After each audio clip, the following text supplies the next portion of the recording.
نور شیان بدعت نه دي، خو دغه ځای ته د بدعت نارې شروع شي. یوم ازادي پاکستان مدرسې لمانځلې یا کنه؟ یوم ازادي افغانستان، یوم استقلال، علما ټول خلک لمانځي کې نه لمانځي. د ازادي ورځ منځل کیږي، د یو لیډر د پیدایښت ورځ منځل کیږي، د رسول الله صلی الله علیه وسلم د پیدایښت ورځ چې ول منځل شي.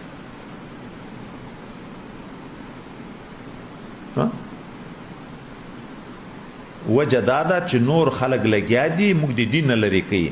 د رسول الله صلی الله علیه وسلم ورځ چې ول منځل شي، خو د رسول الله صلی الله علیه وسلم تعارف په خلکو ته راشي چې څومره یې وپېژني، بیا به عشق و محبت پیدا شي. چې څومره د رسول الله سره عشق و محبت پیدا شي، په دین به خلک کلک شي. چې څومره په دین خلک کلک شو، د کفارو نه به لرېتوب نفرت راشي. دغه ځای خلک نشي برداشت کولی.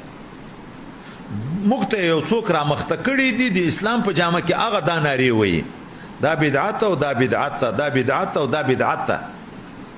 بس د هغه په نامه باندې خلک دغه نه. یو سپین ږیري ملا سره یو ځای کې بحث شو، خو اخر چې ټولې لارې په ودرېدې، چې ټولې لارې په ودرېدې، دا یې تعین ځای راواخیست. ما زه ته ورته ویلې تعین خو موږ خو تعین هم نه کوو، کله مخته یې کله شاته یې. د بې تعینه تا شپېته اویا کاله عمر د سپین ږیري ملا یې په د اویا کاله کې د یوه ورځ د دغه دوشنبې ورځ هم نه د میلاد شریف د 12 ورځ هم نه د ربیع الاول په ټول کال کې یوه ورځ دی په ټول عمر لمانځلې؟ وایي نه.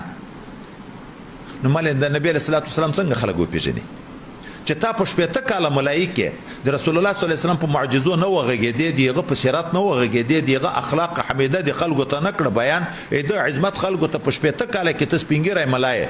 زه چې کوم په ما به اعتراضونه کوې، ما یې کوه په معینه ورځ چې هغه اخر ځای د بدعت دغه بولې، خو بې تعینه په دا شپېته کاله کې دې کړې نه. دا اخلاص د پیغمبر سره.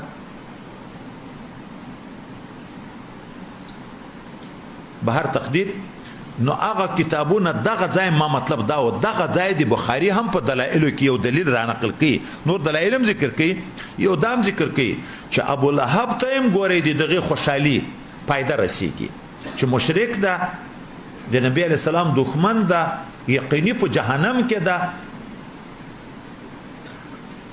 خو حمل آخري جواب چی شو؟ حمل په خصوصیت شو. خصوصیت چا شو؟ د رسول الله صلی الله علیه وسلم شو. خو د نبی علیه السلام په پیدایښت خوشحالي کړې.